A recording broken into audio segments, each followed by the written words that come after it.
Hello, you have joined the Cavell webinar with Dstny around the mobility revolution. We're just going to hold on for a couple of minutes until as many more people have joined as possible, because we did get quite a lot of registration. So if you can just hold on for one more minute and we'll start the webinar in earnest.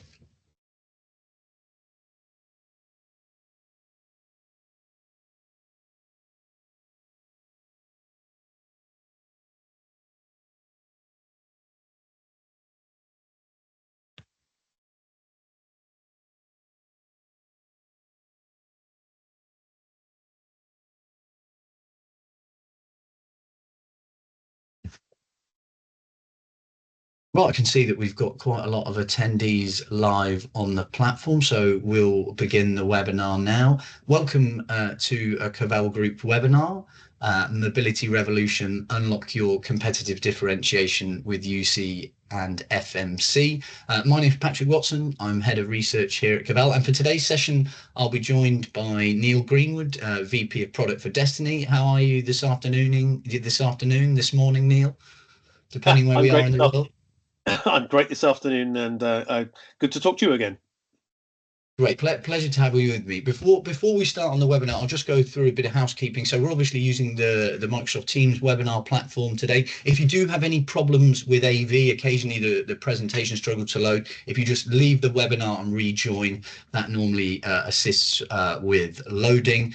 There is a Q&A panel, so any questions that anybody has during the webinar, please type them in the Q&A panel, and I'll monitor those, and we should have a good amount of time for Q&A at the end of the session. So any questions, just pop those in the Q&A session, and we'll go through that. We want this to be as interactive as possible, so I'm going to have a good chat with Neil at the end. But before we get into the Q&A and the session itself, I wanted to take you through some of Cavell's latest research around the mobility landscape, and take you through some of the latest research that we've conducted on mobile UC and FMC. And I suppose the first and most important question that we get asked a lot, and I think there's still some clarification required for a lot of people within the industry, is what is FMC and what is mobile UC? And we use the terms in conjunction, because I think what we're trying to explain is that mobile unified communications and fixed mobile convergence are two terms that describe the integration of mobile devices and mobile services with enterprise-grade communication platforms and applications. And these solutions enable users to access voice, video, messaging, and presence, and collaboration capabilities, and all the other features that come with them from their mobile phones, devices, tablets, laptops, all while using their mobile devices native dialer capabilities for voice calls. And critically, those voice calls are carried over mobile networks, and that's something that Neil and I have been talking about in a lot of the planning for this call. And therefore, you're not requiring data access for OTT calls. And I think that's one of the crucial pieces that we talk about when we talk about native mobile FMC and mobile UC integration. One of the questions that we get asked about all the time is, how big is the opportunity? And we'll come on to the opportunity for providers of different types, but this is a really sizable market opportunity for providers of all types. So at Cavell, we track global telephony data across the world. We track more than 450 million business telephony users globally. So those are individual users who utilize a phone number for their business communications. Now, when we think of North America and Western Europe, which are Cavell's core markets, there is a high propensity to use fixed line business telephony. However, there is a really significant proportion of that, more than 450 million business telephony base, that have a propensity to use mobile telephony. And we see an addressable market of more than 100 million users who might be suitable for mobile UC and FMC solutions. And that does vary by geography, and both Neil and I will come on to why that is a little bit later in the presentation.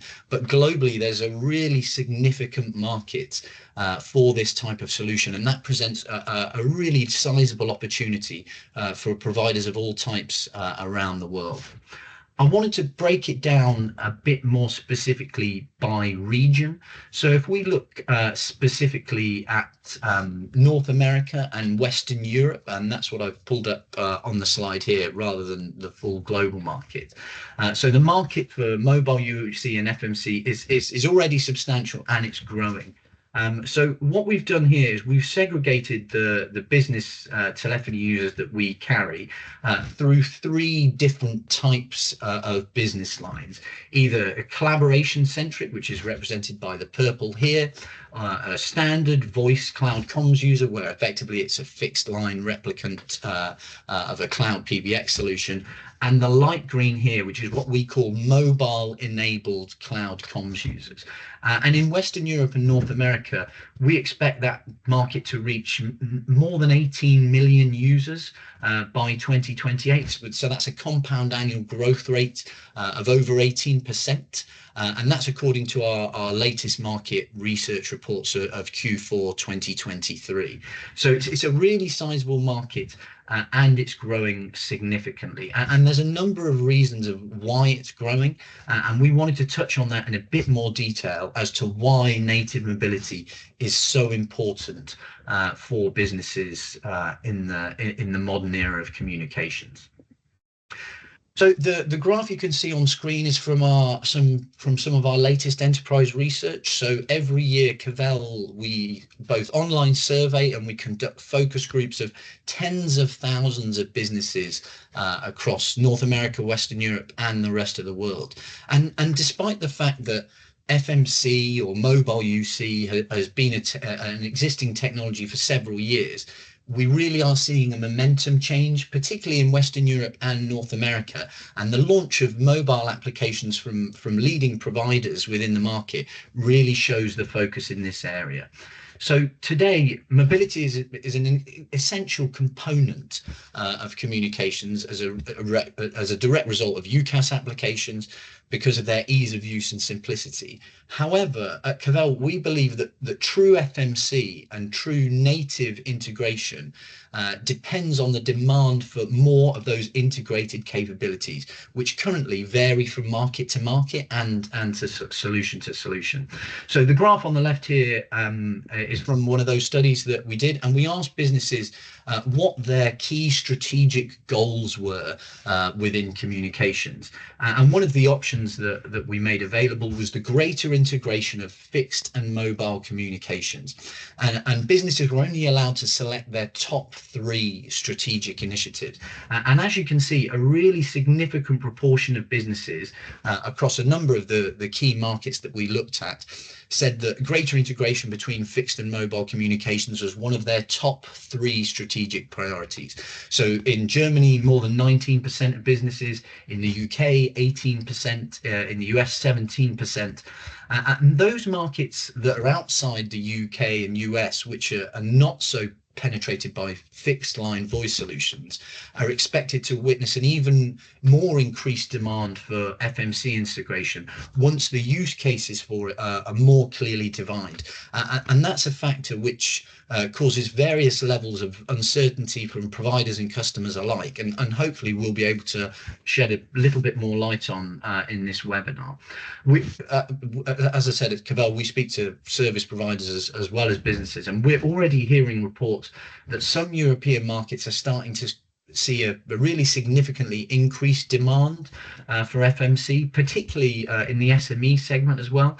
And this is due to a much broader set of service providers now being able to gain access to mobile networks by becoming MVNOs or partnering with MNOs, therefore bypassing some of those traditional restrictions and facilitating the provision of mobile services to their customers. There are a number of reasons why we're seeing that I've highlighted on the screen here in terms of consolidation of costs. So that might be reduction of fixed lines, the incorporation of the entire workforce. We've seen a really big focus from all of the key communication technology vendors on incorporating frontline workers within their communication channels, and ultimately to see return on investment on some of those UCaaS mobile solutions and the devices that so many businesses are paying for. One of the things that Neil and I are going to touch on shortly, which we think is one of the key pieces of the native mobility argument, is trying to understand the value proposition from an enterprise perspective. And that's so important so that an enterprise can get across to a business really what the value is for natively integrated mobile and UC solutions. And I've highlighted some of those on the screen here. So first of all, cost savings. As I said, the consolidation of both fixed and mobile lines removes the needs for unnecessary unused fixed line telephony services. During migrations from legacy-based systems to modern collaboration systems, we've seen a real decline in the concurrent migration of lines. So an enterprise that might have had several thousand users previously has calculated effectively that they don't require that many fixed line in the collaborative world. However, that can mean a proportion of the organization doesn't feel connected, doesn't have that connectivity, whereas virtually everyone in an organization either has a personal or business provided mobile device. That in turn leads to the ability to stay connected. So native mobile collaboration ensures that all users, so whether these are frontline workers, workers outside the traditional knowledge sector, the non-traditional desk worker, can stay connected and stay included with business communications. That again provides better user experience.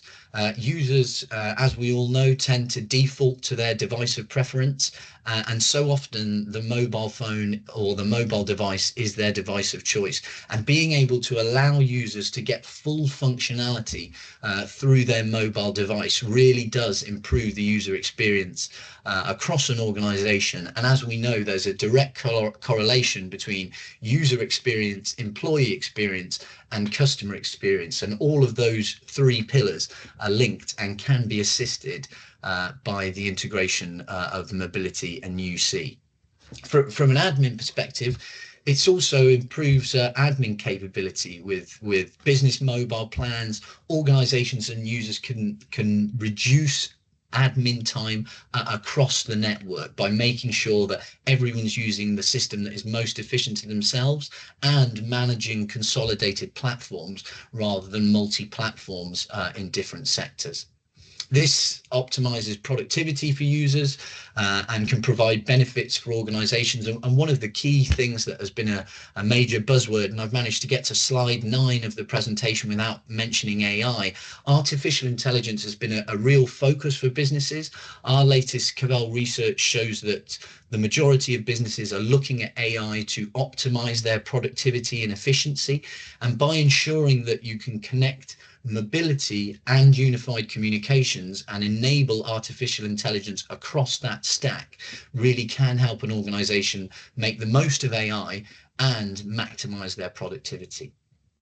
One area that FMC and mobile UC has been particularly successful in is our compliant industries. So we often think of those as government, healthcare and finance, and ensuring compliance across those industries and across all users is key. And by providing a natively integrated mobile solution which can monitor traffic across particular devices, can make sure that all of those communications can be analyzed and if required recorded to ensure compliance across the network and across all communications. And sort of finally, I think quality of service, integration into the mobile network, rather than relying on often patchy data connection, can ensure that users get full experience of their collaborative voice across devices and from anywhere they are. So I think this value proposition, and although I've only distilled a few of them here, Neil and I will discuss some of the others as we go forward. This is the pillar of the value proposition, and why this is so important for enterprises, and why service providers of all types should be considering an FMC or mobile UC solution. I mentioned some of the compliant industries that where FMC and mobile UC has been particularly popular, but I also wanted to talk about individual personas. And we mentioned incorporating the entire workforce, but mobile UC and FMC solutions are crucial for various specific personas. So including frontline workers, field workers like engineers or mobile sales reps. And these solutions help those users communicate effectively, even in those areas I was talking about where they might have poor data coverage, by utilizing mobile devices as an extension of their enterprise communication platforms.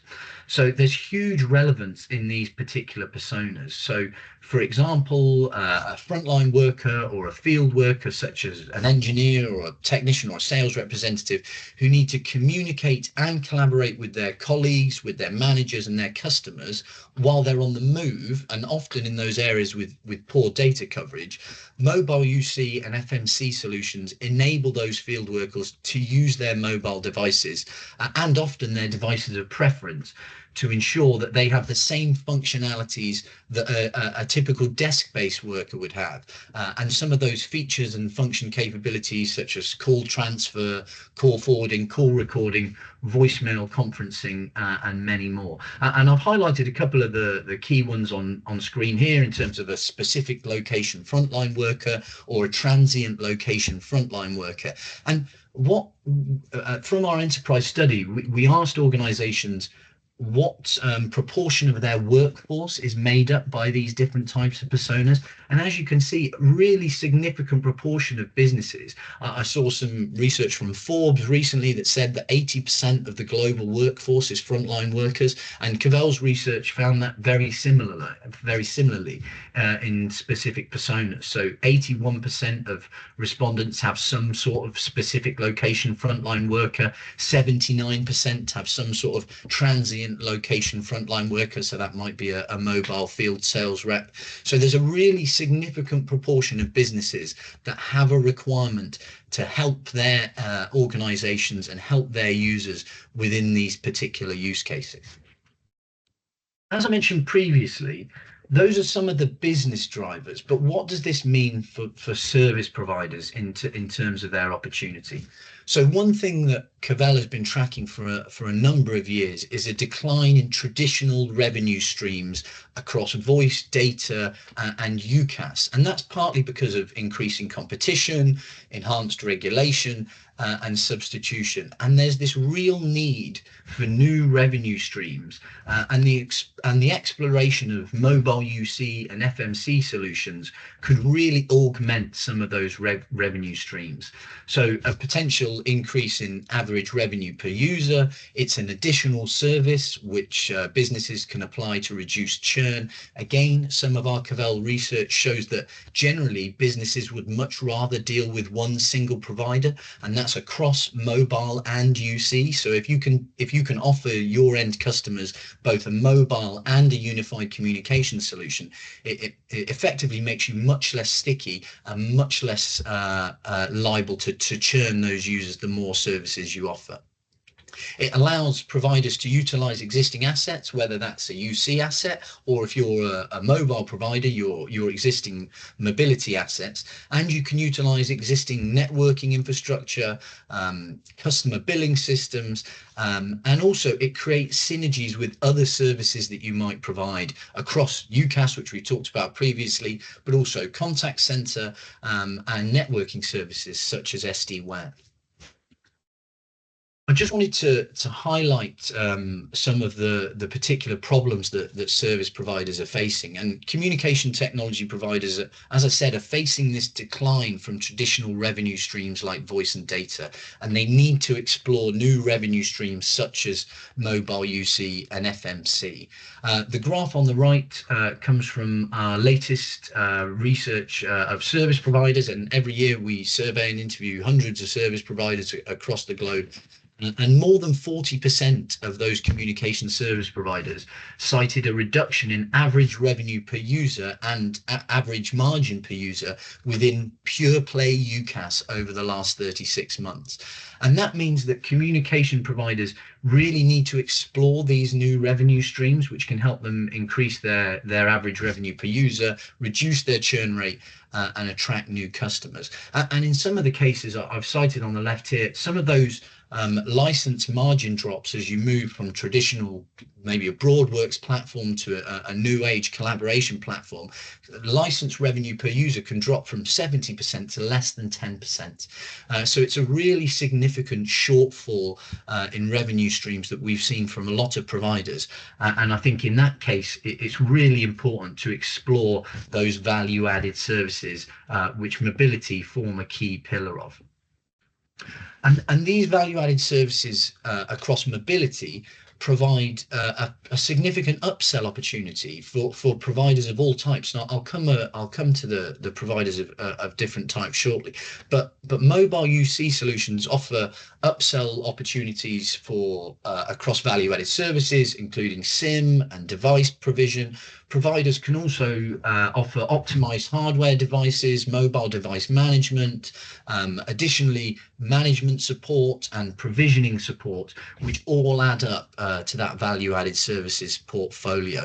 I think this is one area that we get a lot of questions about from service providers when they look at their traditional margin and revenue streams declining, and they ask, what are those supplementary areas that we can investigate? Should we explore customer experience solutions? Should we explore networking solutions? Should we explore productivity solutions?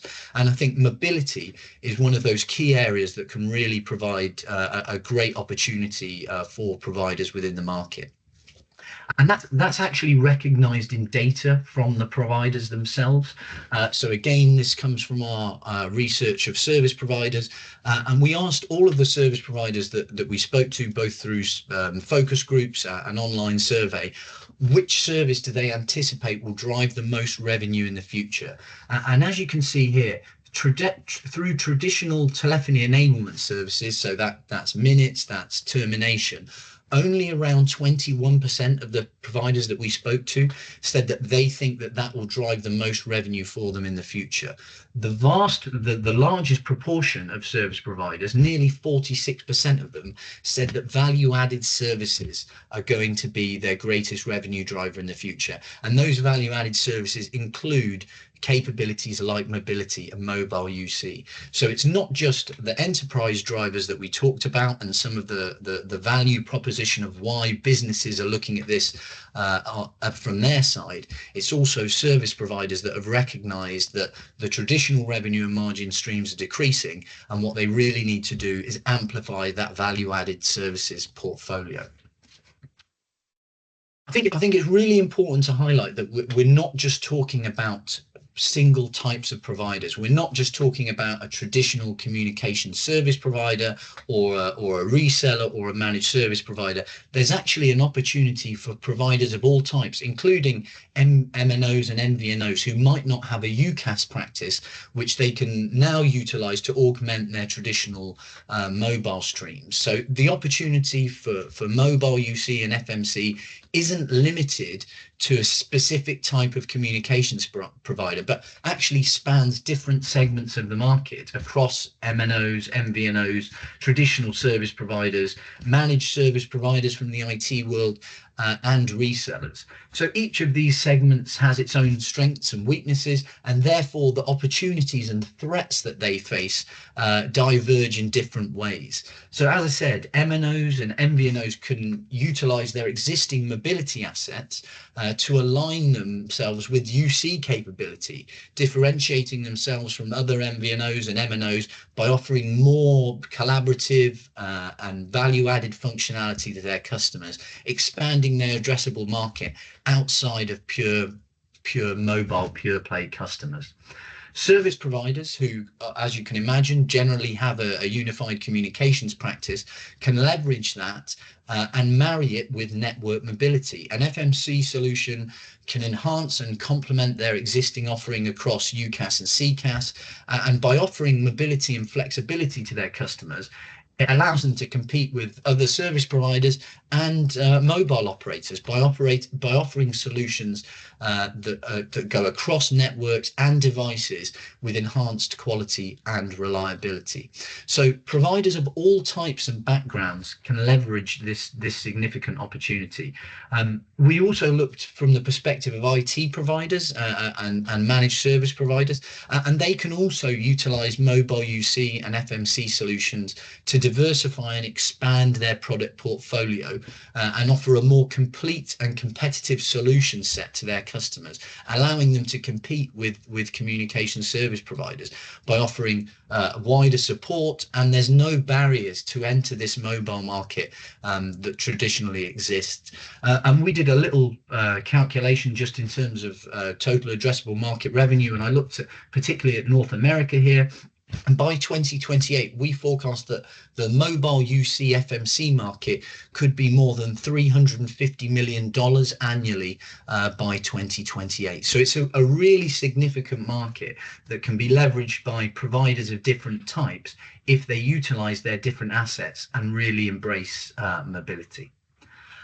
One of the key questions that we get asked about all the time is how do you choose the right partner? And I think to succeed in the mobile UC and FMC market, providers need to choose a partner that offer scalable global cloud services, device agnostic solutions, and that have a strong reputation. So I would encourage any service providers, resellers, MSPs, MNOs to look for partners with clear vision, a robust ecosystem of solution, and strategic alliances with the industry. So I think that is an absolutely key thing, that the partner solution should either utilize private or public cloud infrastructure to enable that elasticity and flexibility, and depending on the buyer's preference, security requirements in order to meet all of those compliance demands. The partner and solution should also offer key strong capability and established reputation in mobile and FMC markets.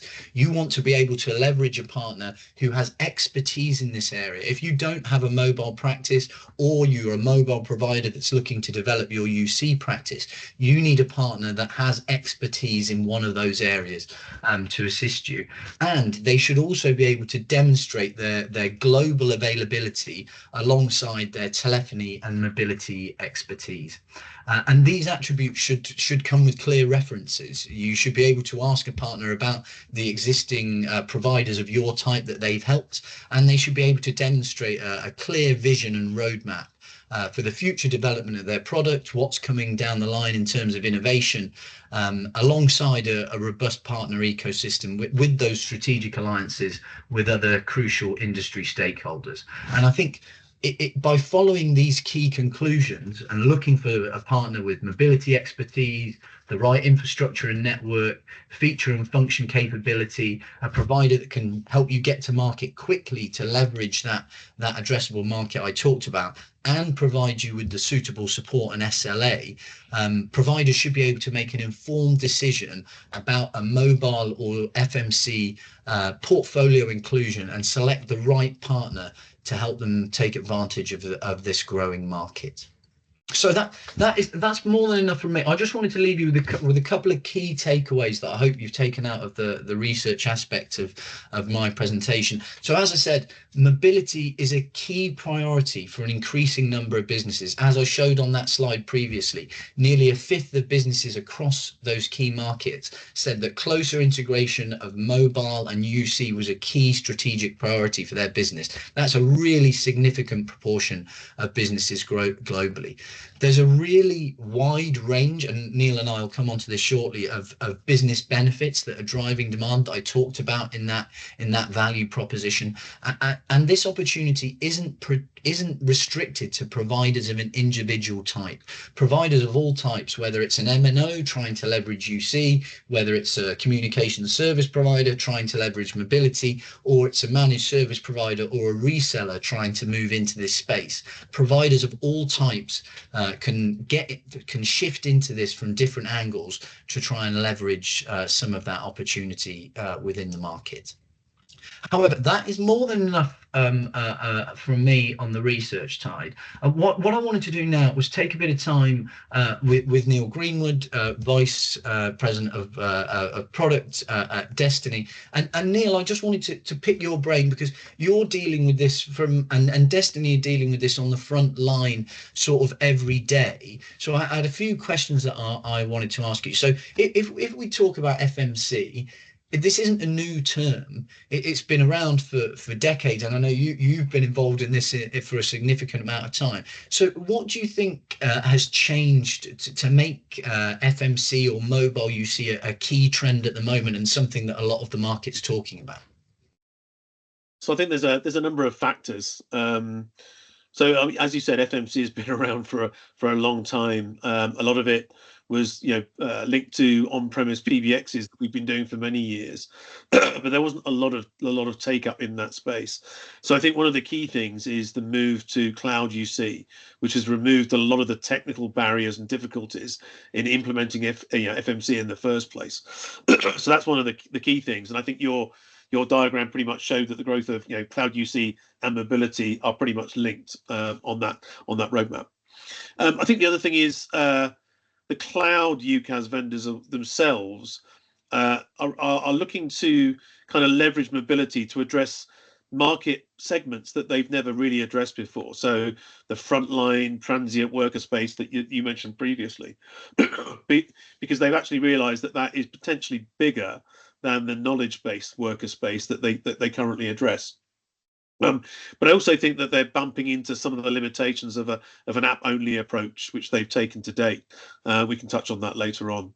I think on the M&O side, consumer growth has slowed, and therefore a lot of M&Os are looking to how they can continue to grow, and are looking to leverage their network investments in the business-to-business space.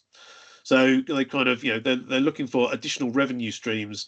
And also, more importantly, I think they're open to working with a lot of those cloud UC vendors, which they would never have contemplated before.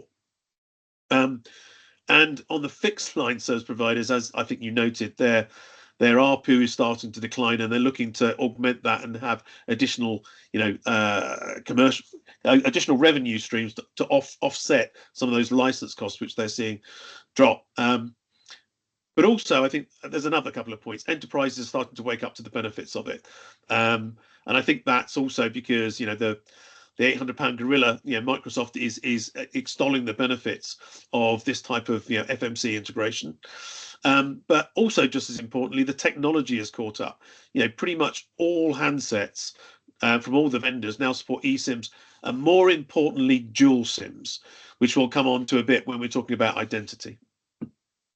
Yeah, I think identity is a key point that both you and I talked about. And so you mentioned there's this increasing sort of drive from enterprises.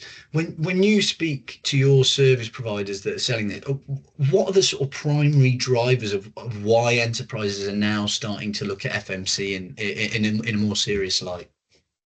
I think there's not just one factor. I think there's a whole host of factors, because obviously, they address a broad range of enterprise needs. And again, you touched on many of those, which is just reducing spend, combining both fixed and mobile contracts together. Aligning both the frontline workers and the knowledge workers together in a singular platform is one of the key drivers, especially when companies are looking to address their CX side of the business. CX is a driving force in most enterprises these days, and obviously having the ability to combine all of that in one platform and be able to analyze and report on it as a combined set of data is important for those CX projects that are going on inside the enterprises. There's the obvious ones like regulatory compliance. We saw a lot of financial institutions and get fined pretty significant fines after the pandemic because their employees had started to use WhatsApp or make voice calls on their personal devices using their personal lines because of the difficulties. So they making sure that that business identity is linked to compliance in those regulated industries is key, but also even in the non-regulated industries, the ability to analyze, report on that data, and also, at some point, make use of AI. We don't know exactly what AI is going to drive in this space. I think everybody is pretty sure that it will drive some sort of significant benefit over time. But once you have this in place, all of the AI benefits that you have across some of your users, you can apply across your entire user base. And I think, sorry, I think finally, a lot of it is around some regulatory aspects in terms of making sure that an employee's private identity and business identity do not bleed into each other. Some of that is and even that is regulatory aspects in terms of privacy laws, but also things like working time directives, where companies are going to have to make sure that some of their employees can only work or get it contacted, during working hours. So I think certainly in the EU, that working time directive and privacy laws are going to drive a lot of this business.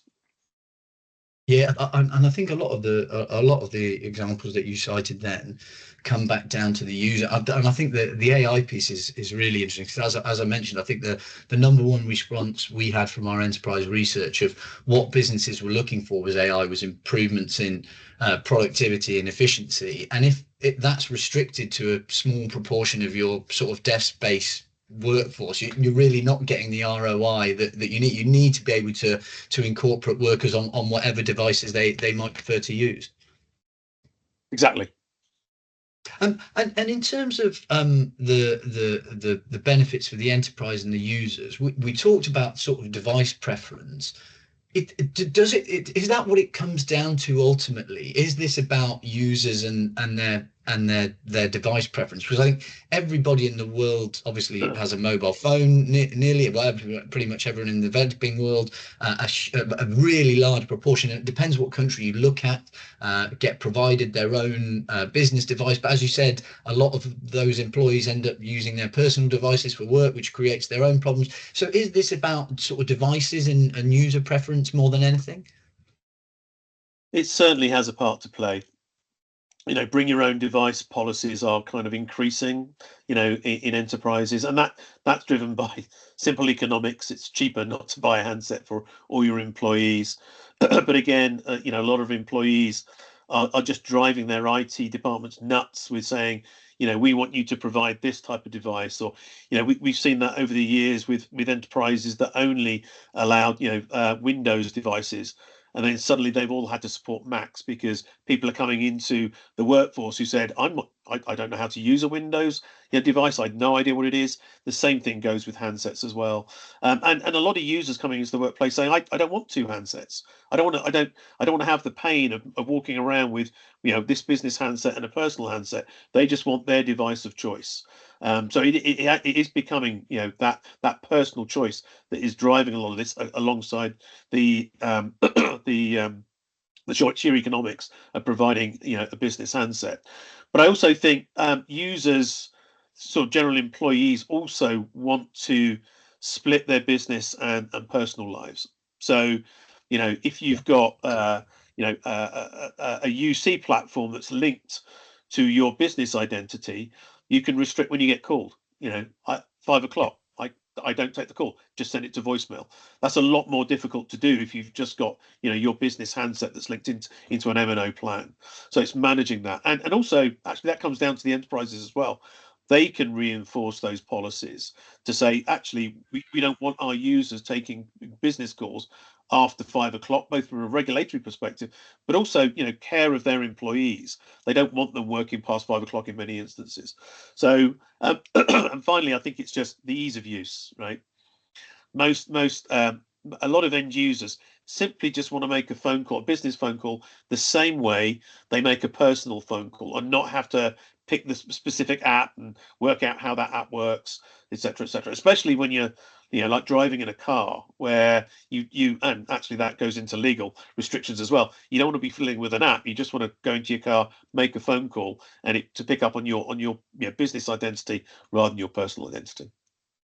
That's a really good point, and I was going to ask about that because one of the key questions, and you mentioned some of the big vendors in the space that are already moving into the native mobility world, but there are significant numbers of UCaaS vendors that haven't done that yet, and are just persisting with the sort of over the top app approach. So you mentioned a couple of the reasons then, but generally, why not just use an over the top app as opposed to a sort of native mobile integration? Well, I think they've realised that. Well, there's a whole segment of the community that don't need an app. So, they simply just need to take and receive, make and receive calls. And actually, when you introduce an app, you introduce all sorts of MDM, restrictions, etc., etc., and integration with cars, etc., etc. But also, a lot of it is down to quality of service and reachability. 5G, 4G, it's not a nirvana, right? Even in, I was in London a few months ago trying to stay on a Teams call in the middle of central London, and simply the cells were too congested to sustain a Teams call on the app. Whereas you could make a phone call because obviously, in an IMS network, they're actually split on different planes. So you've got quality of service, on a voice call, whereas you don't have it on the data plane. So I think there's a number of reasons why, an app-only approach only works so far. But then, there's a lot of restrictions, quality, and also just generally not everybody needs an app on their phone. Yeah, I think that makes a lot of sense, and I've encountered the same problem as well in central London, just on the OTT side. So one of the things that's really interesting about mobility, and I've seen a couple of questions come in on the Q&A, so please come in with questions, and we'll go to audience questions after this as well. Is one of the key things that you and I talked about in planning is that there's some particular sort of geographic nuance if you look globally, and the example that is always cited in terms of mobility is the Nordics. So from your experience, and I know you do a lot of work in the Nordics, and Dstny do obviously, is why is it popular in particular regions? What's happened there as opposed to other regions? Can you sort of shed any light on that? Yeah, so I mean, we've got nearly 4 million users in the Nordics, on FMC technologies, using our FMC technologies with various providers. And I think it's kind of linked to probably 10 to 15 years ago, where cloud UCaaS really became the predominant, force, and the MNOs picked that up and went with it. And pretty much now, I think it's something like 90 to 95% of all UCaaSs are sold with a mobile contract. So it's flipped in those regions where you don't buy UCaaS. What you do is you buy your mobile, your business mobile service, and you get the cloud PBX on the back of it. And that's just become the trend for all the enterprises, in that region. And I suspect, as this grows, that will also become, a predominant, market force where you just buy your business mobile plan and then you get all the capabilities that sit behind it. So, I think it was just that the cloud UC went first in those regions, and you're starting to see this grow and certainly your your graph showed that in Germany there's a lot of interest in this. Now, Germany is one of the laggards in terms of moving to cloud UC. So I think, coming off those on-prem PBXs onto cloud UC is also linked with that interest in FMC. And what about one of the things I mentioned when I put up the global map, when we looked at the sort of total addressable market of 125 million, when we've done global analysis of business telephony markets, predominantly Cavell focus on North America and Western Europe, but we do hold data globally. When we looked at some of the emerging markets, so you look at Africa, you look at LATAM, you look at APAC, there's a really significant propensity to use mobility for business lines. So I suppose that future opportunity, you're really adding a bit of foresight by having a mobile solution that you could potentially expand to those regions should you wish. Is that something that you see as well? Exactly right. Those three regions don't have the legacy, fixed line desk phone mentality. which we see in some of the more mature markets, Germany, France, the US, etc. So they're an obvious region where this FMC and mobility play is almost like is easy, because most of the users are based on mobile plans anyway. They don't have that hindrance of the legacy stuff and the cultural and ways of working that are associated with it. Yeah, I think that's a key point. We've had a couple of questions in from the audience, so I wanted to get onto those in a minute. Just sort of a final one. At Dstny, I know you help sort of providers of all types of this. So sort of how can service providers sort of look to leverage this opportunity? And I suppose it goes back to what we were talking about previously about providers of different types. But if I can ask you to sort of sweeping generalization, that'd be great. Well, I think fixed line operators obviously have a problem with a declining market share and declining revenues in terms of UCAS. So they need to add a mobility play into their portfolio simply because that's the way the market is going. As I said, MNOs are looking to leverage business to business revenue streams as the consumer stuff dies down, but also think that even hosted PBX vendors can take advantage of this. So if you're a managed service provider and you've got hosted PBX, you can partner with somebody to leverage mobility on top of that. So and also what we're seeing is there are some specialist MVNOs that are starting to crop up that are looking specifically to address this area. That's in more of the countries where there's a greater preponderance of MVNOs, so the UK, etc. US is a bit more difficult because there isn't kind of the MVNO market that there are in Europe. But over time, I think that will also take place where those specialist MVNOs will crop up to help the business resellers, etc., offer these services into their portfolios. There's a few questions that come in from the audience here that I wanted to put to you. So the first one: how long does it take for a provider to sort of set up this sort of capability? So a mobile UC and FMC solution. That's is that how long is a piece of string? Question there. Yeah. I mean, it certainly with the MVNOs, it's pretty quick because a lot of them don't have their own IMS infrastructure, so it's just a simple SIP NNI connection into us to do it. And then the MNOs also have that ability, but there are some MNOs that want to have a deeper IMS integration, which is a lot more complex, obviously. I think you'll see on the next slide, but we're also, there are companies that have the ability to provide those SIMs out to a certain set of countries. They don't necessarily have to work with an MNO or an MVNO. They can work with partners like ourselves that can offer those SIMs out into a specific number of countries. Yeah, and if you want to talk us through this in a bit more detail in terms of what it is that you do from the Dstny perspective, that'd be great.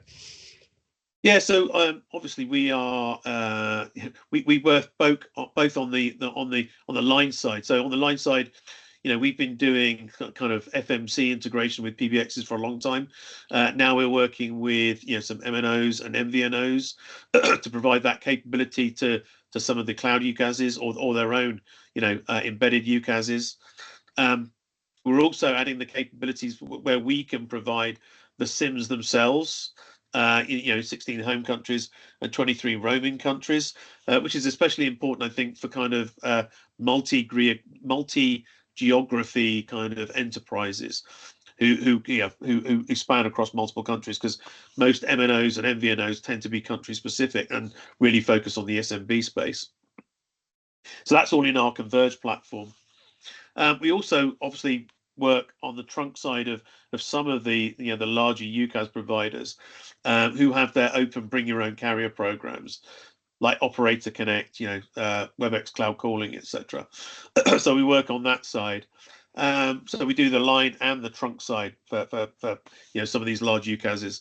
But we also have our call to teams integration onto those UCASs as well. So we kind of have a broad portfolio of whether it's having Teams as an end device or having a mobile phone, a native mobile phone as an end device capability, and then obviously working on the trunk side as well. So we've got experience, both on both sides of the equation, for the service providers that we work with. There's a couple more questions I wanted to come to. There's one here. So, do you think frontline workers that are predominantly in Wi-Fi and strong mobile data zones, i.e., mobile with a building within a building, have a greater need for a good partner app to access slicker functionality rather than the truly mobile workforce for whom in transit voice is a much bigger driver? So sort of both using the mobile voice network. I wanted to come in on that because we did a bit of research on that as well, and even the slide I showed previously about a fixed location frontline worker and a transient location frontline worker, from some of the enterprise research that we did, even a fixed location mobile worker, so take a nurse within a hospital, actually can experience pretty patchy Wi-Fi coverage, so that there is still a demand for native FMC mobile integration to sort of overcome. Is that something you would agree with on the sort of demand for that side? Yeah, and the cost involved in that as well. But also multi-cell DECT has a similar thing where it's very expensive. In fact, we've got some large retail and companies that actually basically use this to replace a multi-cell DECT capability. So yeah, I think Wi-Fi is one answer, but I do think actually a fully mobile solution is better for some of those locations.